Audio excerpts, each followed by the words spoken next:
Wow, we've got a huge turnout, so that's exciting. So I just want to introduce myself. I'm Luanne Tierney, Chief Marketing Officer at Betterworks, and I would like to introduce Amy Cappellanti-Wolf. So Amy is a longtime colleague and friend of mine. We worked together at Cisco, where she was running probably every HR organization at Cisco, and I was the VP of Partner Marketing globally. But what's so impressive about Amy, she's been an active board member at Betterworks, but also she had an impressive career at Symantec, and recently, congratulations, Amy, joined Cohesity as their CHRO. So she was also named the top 50 most influential women in tech leaders by the National Diversity Council. It's always so fun being able to tell everyone about your background, Amy. So welcome to the webinar. Thank you. I'm so glad to be here. And I can't imagine a more relevant topic right now.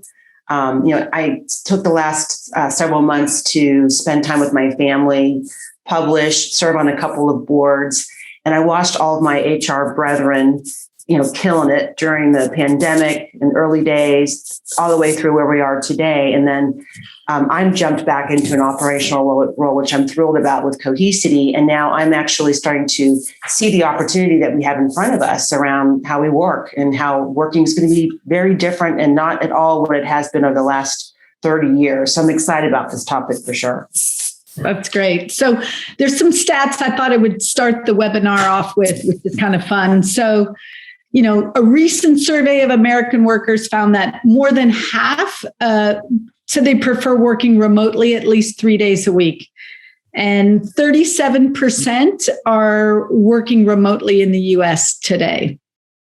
A majority of companies are staying hybrid. So how are things going to look different?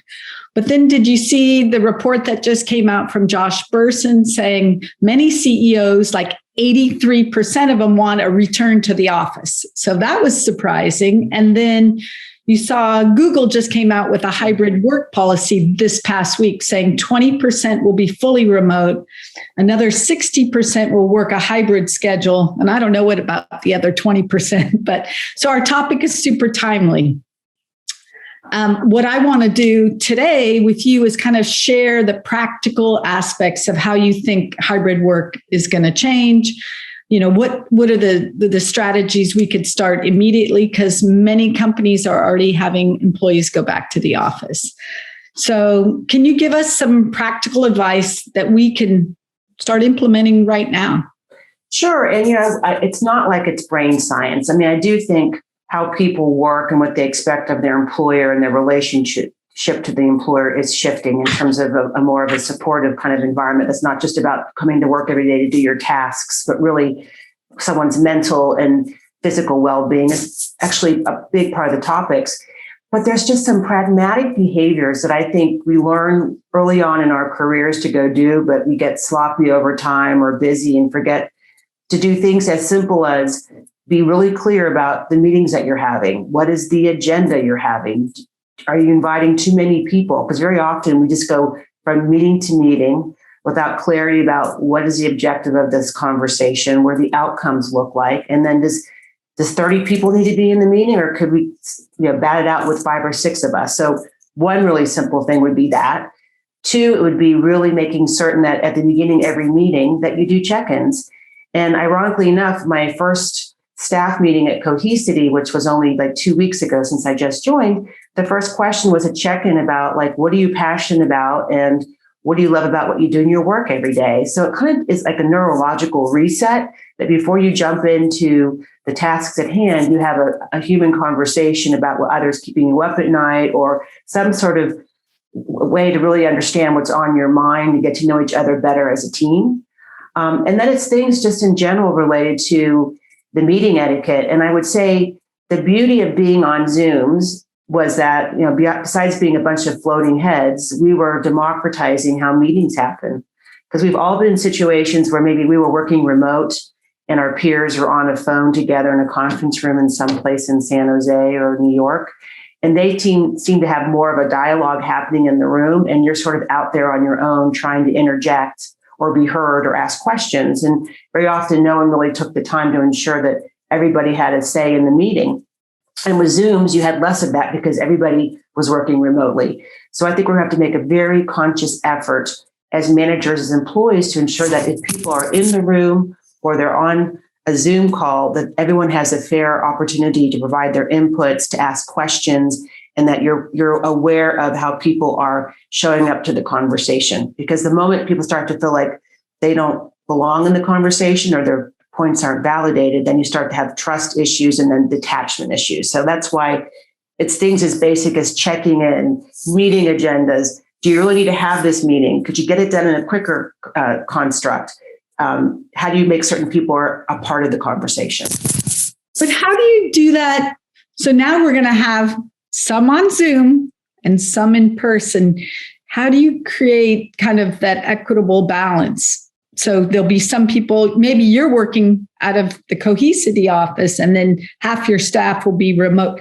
What are some of the tips people could listen to today that says, what do I need to make sure I'm really cognizant of during this new, hybrid, people on Zoom, people in the office? Yeah, I would say, well, first of all, I think, everybody should have, not everybody, but you should be able to deploy the agenda such that the people in the room aren't the only one who are driving the agenda, meaning you should have people that if they're remote, they own a chunk of it in relationship to whether it's to report out, whether it's to provide input. So just don't make it so, as in my past years, Mountain View centric or Manhattan centric, but make certain that the meeting has owners throughout the conversation that own pieces of the meeting agenda and outcomes that aren't just sitting together in the room. That's one thing. Two, I think it's how do you have time in the room to, one, ensure everybody understands why we're here today and make certain everybody has a chance to voice their perspective about the meeting. So that's another one. And then lastly is I would like to look at the productivity of the meeting.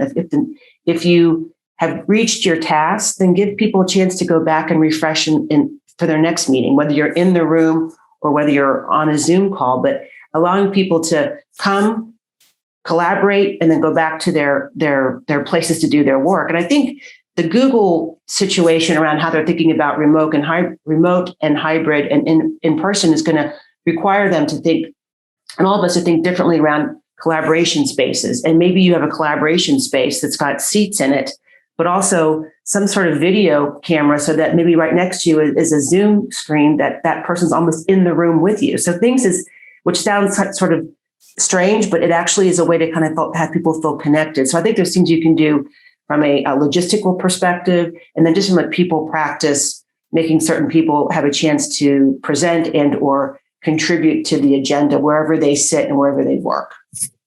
I love that. This whole thing about, remote work is not going back. It's an opportunity to go forward. So we are going forward in the years ahead with this new hybrid work model. And, we no longer go to work or come into work. We essentially do work wherever we are. Can you kind of comment on that comment, please? Yeah, sure. Well, I don't think a couple of things here. First of all, I've worked with so many CEOs over the years that would say, if they're not in the office, they're not doing their jobs, they're watching Netflix or they're watching their kids. And of course, we've blown that to hell, pardon my French, in the last year and a half, where they are seeing that we have a blended work and home life because we're working from home, but they've seen productivity go up. Now, there's a dark side to that because there's also the burnout of being on Zooms all the time. And also just you walk into your office at home at 7 a.m. because you don't have to commute and you may look professional on top and casual on the bottom, right? But you find yourself sitting in front of the camera till 7 p.m. at night because that's just what you do. And that's not healthy either. So I think this notion of remote work is we're going to have to really look at, not just the activities you do every day, but the outcomes you're driving. We're going to have to be very conscious of not micromanaging because people don't want to be micromanaged. They want to be able to be empowered to do their jobs, but also have a place to check in when they've got questions. I think polling is going to be a really important way to stay close to the employees, and having been a board member with Betterworks, I love the fact that they have those options to actually poll employees and bring that feedback into not only how the sentiment of employees, but also how employees are performing.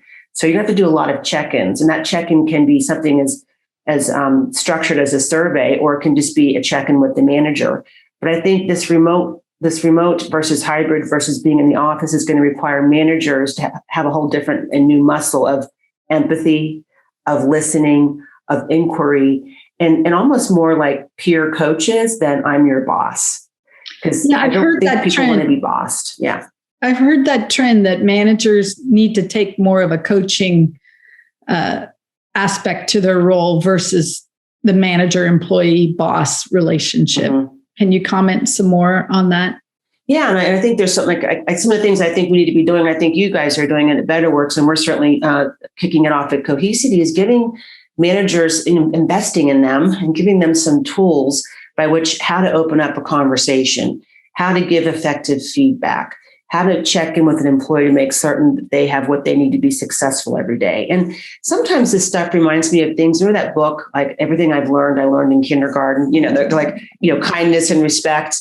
Like some of that stuff really matters now more than ever. And so I think giving managers a playbook, or however you want to reference it, but giving them ways to have performance discussions, have check-in discussions, have development discussions, increase the frequency. I mean, it's not something the old days of I'd only talk to my employee once a year, and that's the performance review around performance is nuts. That's out the door. So now it's more frequency, it's more course correction, it's more checking in. And so I think whatever we can do as HR leaders, as well as business leaders, this is not just about HR, it's about the business leaders embracing this new way of working and helping managers who are very often squeezed from the top down and the bottom up be successful in how they think about being managers and coaches to their employees. I would even say, just looking at the usage of the Betterworks platform, we saw during this whole pandemic, the usage go through the roof because managers were doing more check-ins and then because we needed to, we weren't seeing people face to face. So we saw our customers really using the check-ins, it went up by 80%. So incredible statistics, but I hope we don't lose that behavior when we go back to the hybrid workforce, because do you think you have to kind of stay on your game and remind yourself employees will want check-ins, whether they're coming into the office or working remotely. Yeah. And I think it's not just an operating cadence about how often you meet, but like just having office hours. I mean, what I miss, and I think my company is going to start to go back in the August timeframe. It's going to be sequenced because we're a global company. You can't send certainly India into the office right now. God bless them. But I think it's going to require us to think about, like, how do you course correct? How do you help people be successful? But how do you do it in a way where they feel like they're going to be their best and most successful? And sometimes that's just walking around the office and having conversations. And I miss that, because when I was in the office every day, which I was, sometimes your business decisions or problems are solved in doorways, right? Because you walk around, you run into somebody that you've been trying to get in touch with, and you're too busy, and then suddenly you come to a conclusion on something that's been dragging out for a while. How do you have that same sense of casual collisions in a hybrid work environment? And maybe that's office hours on Zoom because somebody's not in the office. Maybe that's, hey, I'm going to give you a call, and we're just going to shoot the breeze for a bit so we can get a sense of what's working, what's not, and make it much more casual versus being in back-to-back meetings. It's also things as simple as giving people a chance to refresh between meetings so they have a chance to kind of get some of their work done before jumping into another activity-based meeting. Yeah, I love the office hours. And I also love, you can do shorter meetings. You don't need to fill up a whole hour. Like, schedule your meetings much shorter so people have breaks in between. Completely. I'm almost like, I'm sort of, maybe my former colleagues or team is listening. I'm like, I'm sorry for the many years of these long protracted meetings, because it was supposed to be that way. And sometimes the meeting could have wrapped up like that, but then sometimes you have to ideate. Sometimes you need blue sky thinking to get to a conclusion, but sometimes you could just be like, okay, we got it. Let's move on. Right. For sure. What about the whole micromanagement? So how do we, balance communication without feeling like your team is being micromanaged from the top down and that they're sharing constant updates? I feel like that's a balance everyone's always striving to what's the right balance? Yeah, I completely agree. Well, I think one thing around the pandemic is my view is I think people got really crystallized on the most important priorities versus trying to boil the ocean. We knew we had either limited resources or we had people that weren't in the office to normally collaborate the way we're used to. So all the ways we worked were kind of going out the door. And so some people worked harder and burnt out. But I think a lot of companies started saying, what's most critical right now? And that's why, whatever tool you use, I mean, like about Betterworks is you can put all of your sort of goals into the system and then use that as a way to manage it and then use that as a way to get active and constant feedback. And I think these types of platforms are going to be really critical going forward because priorities and setting it and aligning it in a remote and hybrid workforce is going to be even more challenging. So how do you make certain employees know what's important? They are prioritized against the most important things and they have a way to check in against their priorities. And that's everything from your OKRs, your objectives and key results. It's to sort of your tasks and activities you got to drive towards. And it's how you bring people together to do those things. And I think to say you can do it on a piece of paper and never see that piece of paper again, you can no longer hide behind that. You have to have a system of record by how you manage performance. And then if it's a system, then people feel like it's a system. It's not me being needled around my performance. It's a way of how we do business. And your goals don't change. Then you have to stand by the goals and you align the goals to the company priorities versus having kind of a willy-nilly, here's what I'm working on. Does this align to the company priorities? Yeah. And I think this is a big challenge for the leadership of the companies to really, I've always grown up with line of sight, here's our goal as a company, and then how do I fit into it, regardless of where I sit in the organization? And I think it's incumbent on leaders and managers and now employees to make certain that they understand how they plug into whatever objective is trying to be driven. And, we were sitting in a Betterworks HR Advisory Council a couple of weeks ago, and one of my peers had a great perspective, which is it's so basic in its sense, but I think we've missed out, is very often we give managers training on how to give feedback, how to get feedback, access to tools to make them better performers. We should give that same access to anybody in the company, because you can be a leader without having it in your title. It's not a hierarchical thing, but I think we have to empower employees to have the similar kind of expectations around performance, around expecting from my manager that I'm going to get good coaching, that I'm going to be treated respectfully, that I've got collaboration opportunities. So I think you have to kind of look at the whole system and give everybody access around what are the things and skills and capabilities that you need to build, whether you stay at my company or not. It's just how we're going to be more effective in what we do every day. Yeah, I like that suggestion a lot about giving the employees the ability to ask the right questions too. It's not just the managers, but it can be the reverse. An employee that's going back to a hybrid work, asking, what are the expectations around the day-to-day? How do I align my priorities? And, how do you want me to spend my time when I'm in the office versus, I feel like I can get more done when I'm remote. So I think those are going to be new conversations that haven't been had in a year. Absolutely. And, this is going to be an interesting time because I think with people working from home, they've been able to do other things in addition to working. They can go maybe like today, I got to take my daughter to an ortho appointment. And so I manage my meetings around that. And I've got a manager who supports that. So we're going to have to continue to have that flexibility because once you get something, it's hard to take it away. So how do you celebrate somebody able to have flexibility in their life? And by the way, the next generation of our employees expect that. Mm-hmm. So how do we build that into the fabric of a company so that people don't feel like they're having to work 60 hours and have no time to do some of the things they have to do just to live their normal everyday lives? We have an interesting question from the audience. It says, is there an elevator speech about a leader that could give why people should return to the office? I struggle with articulating the why when we've been home for a year and very overly productive for a year. Sorry. Yeah. So, I don't, and I guess my response is it's a fantastic question. And there's a part of me that says, I don't know if we should force the issue because I think to your case, is there a business case? Are you being authentic by requiring it? Well, maybe you don't need to require it, but maybe you should be asking, how would you want to work in a hybrid environment versus coming back 5 days a week? Because some companies, and I'm on a panel coming up next week where it's an oil and gas company, and they needed their employees in almost immediately after COVID launched, so to speak.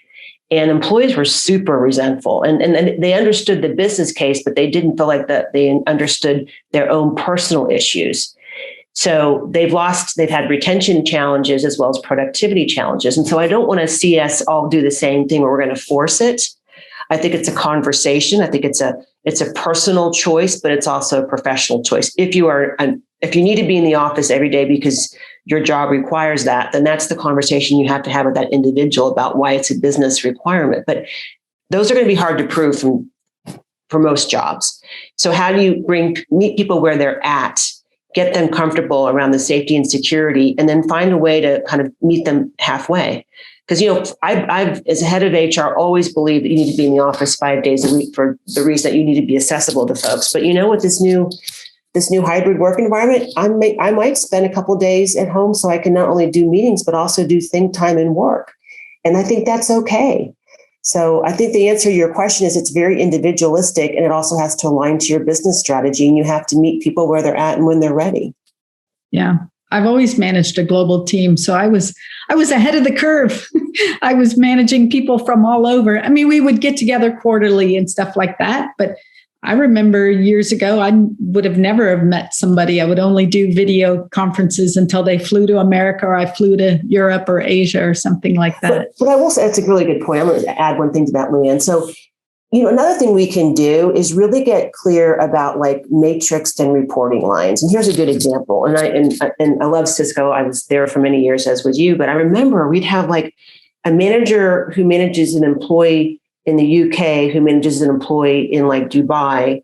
And like, it was like this weird sort of matrix reporting relationship. And so no one ever really felt fully served the way that we had different people. And I remember in India, we had stovepipes of people reporting up to product leaders in the US, but there was no one over top to kind of be that leader for the chartered site, so to speak. So as leaders in business and in HR, there's also maybe some organizational structure or operating models that we could clean up that would be more straightforward for how people collaborate together. Because sometimes those reporting lines make it really hard. And maybe there's a way to think about that differently so we don't add more complexity already into the system. Okay. So we've got some more questions. With a hybrid arrangement, would you recommend some core days that are in the office for all team members to create opportunities for those for casual collisions? I think it's a great idea. So here's my view is I think, and it may be either functional or it might be cross-functional based on the situation. But I think there's a place where people can come in, collaborate together in a room, blue sky, whiteboard, whatever it is you need to do that would make sense to be together. And then you go back to your corners to get the work done. And so I do think there may be opportunities that you bring, whether it's I'm going to bring HR, IT, and finance together because we're in the midst of a due diligence for an acquisition. We need to get in the room and just roll around in the data room and get all the issues on the table. That to me would be a very logical way to bring folks together if necessary, and they go back to their corners. Same thing with product development. If you've got an agile team, maybe you bring them together to do the review of the Scrum, and then they go back to their spaces. So I think you have to be thoughtful about how does that make sense to bring those folks together and not just do it because you want to do it, but have like a business rationale behind it. And then I believe people, as they become more comfortable, they feel like the workplace is safe, they're vaccinated. I think people might want to come in for that human connection regardless, but like, don't force it, try and construct it around your business cycles and where it makes sense to have people come into the office together. Yeah. We've got more questions from the audience, but I wanted to add this one about culture. So there really isn't management by walking around anymore, or there hasn't been. And then But what we've done this past year is huge progress around the whole person. You saw people's dogs and their kids. I mean, how many videos I've met, our chief of staff, adorable daughter. And, we've seen babies and dogs and people's cats and all kinds of things. So how do we keep the positive momentum around the whole person and not get back to kind of the old operating model? I could not agree with you more. Again, I don't think we can go backwards. I think we are in a place where people are going to demand, and I don't mean to sound like they're entitled because I'm going to do the same thing, that you treat me as the whole person. And that's everything as tactical as making certain you've got a comprehensive benefits plan that takes care of the individual and the whole versus I'm just going to give you this type of benefit. Like EAPs have exploded in terms of, they used to be very minimal, very people went to them. Now they're trying to do more around mental and physical health benefits to support that whole person. But it's also managers taking the time out to check in with their employees. It's also about how you manage, there's like, for instance, some people don't have meetings on Friday, or they have meetings that only last so long, so there's breaks in between. There's also like seeing the cat go across the board. There's so many times where had I been at home and we didn't have this pandemic, if the doorbell rang, I would freak out. Or if the dog barked, I'm like, oh my God, like I'm going to look like I'm just like at home, calling it in and not really working. And I know that was part of it's my own paranoia, but that was sometimes reinforced. I think that's out the door now. It's made us much more human, much more approachable. And I think we should keep that up because it certainly brings a humanity into the workplace that sometimes hasn't been there because everyone's been so focused on the outcome and not been present in the moment. Yeah, I would agree. We've all seen people in their homes, and it's made them that much more real. Yes, we're all working humans. One thing Betterworks did during the pandemic is we get one Friday off a month. We had a walking challenge. We do a lot of our meetings while we're walking or doing something so that we're not just feeling like we're sitting on Zoom morning, noon, and night. So that's been great. Yeah, as a matter of fact, the Cohesity where I'm at, we're giving Thursday and Friday off globally for folks just to and I think what works is when you say, seriously, we're all off. Yeah, you're not getting I don't get a meeting request from my boss, the CEO, on the Friday we're off. Or that jerky, can you turn this around in 2 hours, at 5 p.m. on Fridays? I used to hate Fridays because there's always something drop in my lap that was just crazy. But that happens from time to time. But if you have some discipline around that, Luanne, like you guys have done, it makes a big difference for revitalizing and refreshing and not having to answer a bunch of emails when you're supposed to be taking time off. We have a question from an attendee. Do you have some ideas to excite teams around coming back to the office? I've heard about weekly lotteries, etc. That's interesting. That is interesting. I wonder what they win in the lottery. Well, there's a lot you can do around raising the excitement, but whether it's we're going to have breakfast meetings or we're going to invite the employees in to come tour the new site with the new collaborative workspaces, but at the end of the day, people want to come back in because they want to feel connected. I mean, because the breakfasts and the launches and lotteries can only last so long, and then that becomes tired. So I think it's about how you show up in the office and how you're welcomed and how you feel like you're a part of the team. And I think that's going to draw people in. I don't think it's about some of the fun benefits, but those are helpful for sure. But if people feel like, hey, I belong, I feel like I can be really productive in the office. I feel like I can also be at home if I want to, and that's embraced. I think people are more likely to want to come together, is my sense. Yeah, people want connection, human connection. I know I met one of my first employees. I joined Betterworks in the middle or the beginning of COVID, and I hired an entire team and did not meet one person in person until recently. One of my employees, she and I were both vaccinated. We went for a walk. We were like, this is so amazing. So it was a lot of fun. It takes a big crisis to change how we work, right? I mean, no one ever would have thought a year ago or 2 years ago we could even do this stuff. And look where we're at today. Right.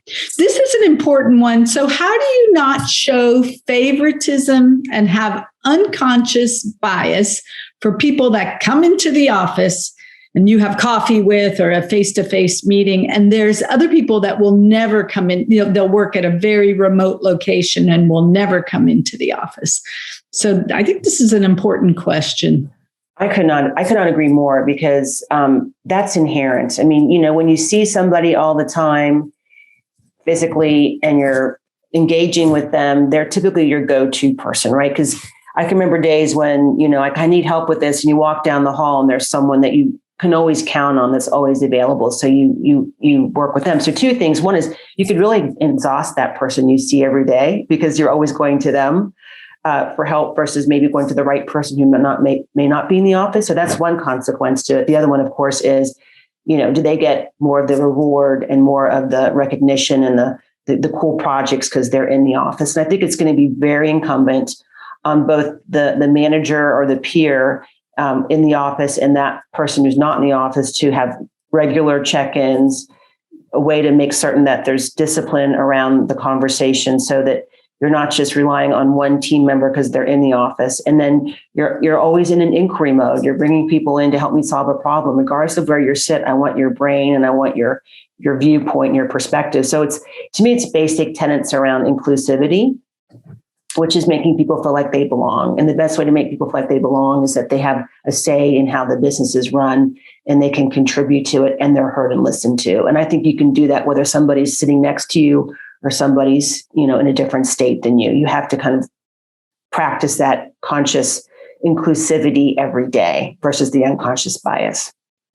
I like the way I would think about it is I'd put a sticky on my monitor saying, am I making sure I'm giving everyone, approaching everything equal? Like, it's a reminder, because it may be natural to know that you can talk to someone in person and lean towards that, because that's what we used to do. So I think it's just a reminder of asking yourself, am I being fair and inclusive across the board? I love that. Yeah, equal access. That's how I think about it. And access is beyond this conversation. It's around just giving people, a chance that maybe haven't been heard in the past or haven't had a chance to come into the outside of the margins. So I think it's not only good business practice, it's going to help attract and retain people, because they know what they have to say matters and that you care about them. Agreed. Okay, so we got more questions. Boy, thanks. Keep it coming. Any best practices for onboarding a new team member in a remote environment? This is new for us. What a great question. Because just quick interstitial. So I didn't think I was going to go back into an operating role because I was serving on boards and yada, yada. And then this job came up, and I just clicked with the CEO and the board and the employees and the company's growing anyway. Not enough about cohesivity, but I got an offer after 2 weeks of interviewing, on a Tuesday, accepted on a Thursday, and they onboarded me on a Monday. Because I said, I'll go ahead and start, because why not? And I have to tell you, the systems they had were, now I know they jumped through hoops because I was kind of the head of HR, but they had everything was online. They had DocuSign, not that I'm going to, I have no relationship with DocuSign. So whatever it is you use, but it was both a technical process or technologically focused around how to get me online really quick, which I was just so impressed with. Wow, I feel like I'm on the intranet. I'm already setting up for my benefits. I've looked at all the employment opportunities. I'm getting videos shot my way, all these things that in the past felt so sloggy and you'd have to come into the office for this stuff. We were able to do online. So I already felt like I was belonging there. And you will find out there's surveys that says your onboarding experience really dictates the retention you have with the company. If you have a crappy onboarding, very likely you're not going to stick around for the first year of your employment. So that was one from just a pure, wow, easy onboarding. And then the other thing is that they put a lot of time into me. They made certain I was connecting with the right people. People reached out and welcomed me, didn't even know me. They put an announcement out about me, and I got all these Slack welcoming. So again, platform agnostic, but I think it's about just being really deliberate that when you onboard employees, it's not just getting you on payroll, it's also making people feel connected. And that can be everything from, hey, this person's joining our team. Can you all send them a note to welcome them? And then making certain you've got the right knowledge management available so that people can get on board quickly related to your company's strategy, your organization's focus, who you need to know and why you need to know them, and getting them on your calendar as soon as possible. So it's a mix of things. And there's a feel to it. And there's an operational effectiveness approach to it as well. So it has to be kind of all of those things together. Yeah. One thing I agree with your comments, and one thing my team, I have a fully remote team that I've only met one of my employees, and that was 2 weeks ago. One thing that I highly recommend for people trying to create bonding in a hybrid work environment. So every week during a staff call for the first few weeks, we had everyone do a little like a Google slide presentation that showed where they did their career, showed some family pictures, talked about something no one would know about them. And then you really, your favorite food, just really talking about things you wouldn't normally talk about. And we found we all got a lot more connected over those conversations, understanding their work background and their family situation. And we highlight one person at the beginning of each staff. We take 10 minutes to hear about them. And I think that's also been a great way to get everyone kind of knowing each other a little bit more. And being able to be real. I mean, at the end of the day, you want to bring your authentic self to work every day. And, there was a time where you couldn't do that. Many years, you had to kind of fit a particular mold. And I think employers now are realizing, if I want to be competitive in the talent market, if I want to be a place where I'm a magnet for talent, I have to have an environment where people feel like they can be themselves, that the culture fits them, they don't fit the culture. All right, let's see. We've got a few more questions coming in. Somebody recommended sending newbies a welcome basket, have a buddy. We do that. I sign a buddy. Those are all fun things that we can do. We talked a little bit about this, but I actually saw a book that just came out today about leaders. How do leaders need to show up differently now that we're facing hybrid work? In person and virtually. Any more comments around that? Well, there was a great article or writing by Deloitte about inclusive leadership. And it had a lot of great ideas around, one, how to operate in an environment around how you manage your workflow and how you bring people in to help solve the problems. It was also about, always, asking, like, if I'm in a room of 8 people and 7 of us all agree on one thing and the other one doesn't, I'm going to ask why, because they may see something that we don't see. And very often, because they're the contrary voice, we don't ask them because we want to get our consensus, if you will. So I think as you think about this notion, I would highly recommend, it's a quick read. Around inclusive leadership, it has things about, inquiry, being clear about, what you expect of people, always encouraging people to provide their perspectives, being transparent about your decisions and sharing why you can and why you can't do something. High say-do ratio, which builds trust, which is, I say I'm going to go do something, I'm going to go do it, I'm going to have a plan to get there, and you're going to be a part of that plan. So there's some basic tenets that allow us to sort of show up differently, which is less about being the taskmaster and more about kind of hosting, and you're part of my team, and so we're going to work this together, and we're going to shuck and jive based off of what you do well and what I do well. So it's a strengths-based approach, but it also requires leaders to be more curious around what their workers and their employees need to be successful.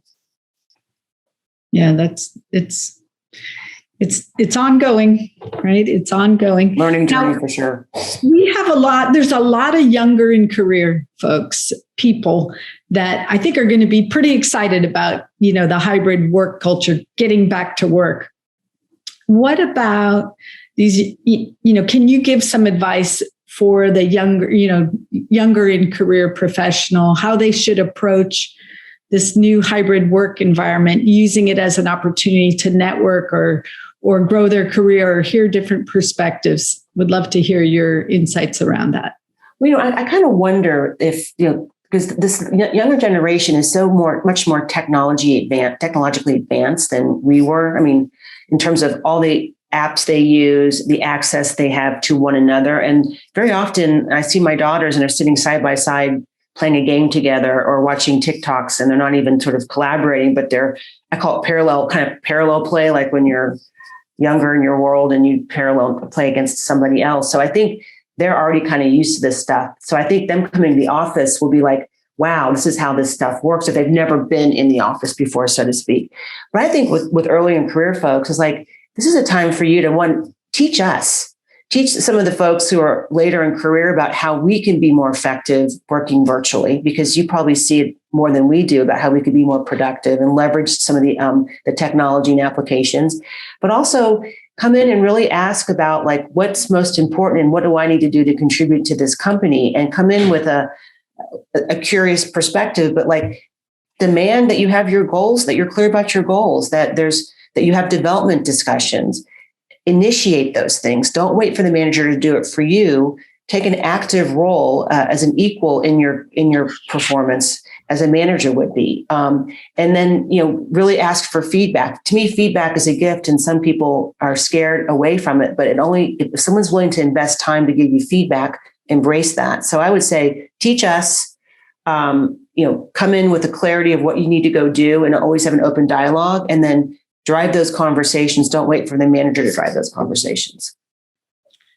Yeah, to me, the consistent theme I keep hearing is trust. It is really trust. Trust is kind of one of the most important tools that we all have in our arsenal, right? And some of the new technology tools help us enable and create more opportunities to create trust with employees. That's right. Completely agree. I mean, trust is the basis of everything. And I think it's taken some leaders a long time to figure that out. They just think, well, people come here for a paycheck. We can't operate that. I mean, that era is behind us, and we have to people want to come because, they feel safe. They feel like they're valued, that they can contribute, and that they're engaged in what they do every day. So it's going to put a higher bar, but I think we've learned a lot over the last year and a half, and I think we should take those learnings forward, as we've discussed. Well, we're wrapping up, but I wanted to put you on the spot for one last thought. Any kind of prediction you think the next year ahead for hybrid work?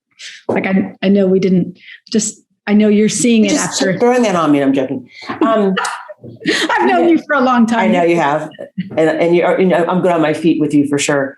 Well, I would say, first of all, I do think there's going to be some weirdness around vaccinations in terms of returning to work and showing that you've been vaccinated, which I have worries about from a HIPAA perspective, but there's plenty of tools on there that you can do that, confidentially.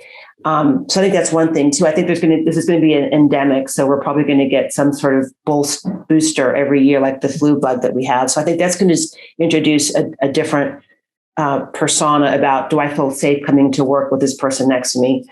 But two, I think that because we've kind of proven that you don't have to be in the office to be valued and to be productive, that you're probably going to get this hybrid thing is going to continue to grow. And I think there's a lot of CEOs that are going to have to get comfortable post-pandemic that they're not going to have 100% of their workforce in the office every day. So how do we enable those leaders who are used to a different way of doing business open to this post-pandemic, for sure? And then I think there's just a proliferation of platforms we can be leveraging, like the Betterworks platforms, to help us really get clear about goals and priorities. Because now more than ever, those are the go forward way to run a business. You don't have to be in an office to do that work, but you have to have a way to collaborate and coalesce the most important things to ensure we're moving the ball forward on the company performance. That's awesome. Thanks, Amy. It was a lot of fun hosting this with you today. Congrats on your new role. Thank you. It's great as always to work with you. Yeah, it's fun. So here's our plug about Betterworks. Amy did a great job. We're all about closing the loop between people, strategy, and results, aligning the most sprawling dynamic teams. We've got a couple of events coming up. So one, we have a Slack community. Please join our Slack community. It's called In the Loop. You can go on our website and apply there. So we're bringing conversations around topics like this in our Slack community. And then we have a webinar with Andrea Lagan, who is our COO, and Edie Goldberg, who's got some really interesting stats around how to motivate and enable the best performance of your employees. So, and then last, we've got a hybrid work guide that's coming out. And I know, Amy, we've got a little bit of information that you're sharing your insights in that hybrid work guide. So please look on our website and take a look at that. That'll be available in the next week. And that's it for now. Thanks again for all your questions. We had a lot of fun. Have a safe and great rest of the week. Thanks, everybody. Thanks, everybody. Take care.